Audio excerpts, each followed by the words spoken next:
અકબર બિરબલની વાર્તા ફળોનો રાજા। શહેનશાહ અકબરે એક દિવસ બધા દરબારીઓ માટે ભોજન રાખ્યું। બિરબલ પર તેમને વિશેષ પ્રેમ હતો, આથી તેઓ તેને આગ્રહ કરીને જમાડી રહ્યા હતા।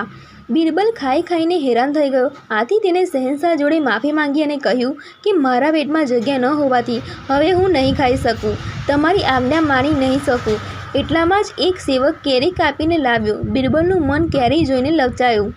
બિરબલે પોતાનો હાથ લંબાવીને કેરીની થોડી ચીડીઓ પેટમાં ઉતારી લીધી। તેને આ રીતે કેરી ખાતો જોઈને અકબરને ગુસ્સો આવ્યો કે હું પ્રેમથી જમાડી રહ્યો હતો ત્યારે આના પેટમાં જગ્યા ન હતી અને હવે કેવી રીતે ખવાઈ રહી છે। તેમણે તરત જ ગુસ્સામાં બૂમ પાડીને બિરબલને બોલાવ્યો।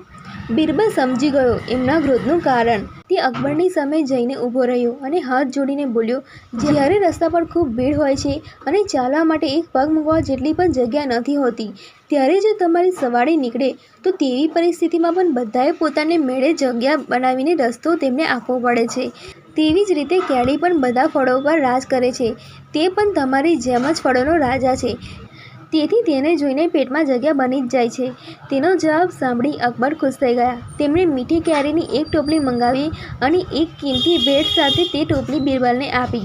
બિરબલ આ મીઠી ભેટ મેળવીને ઘણો ખુશ થઈ ગયો હતો।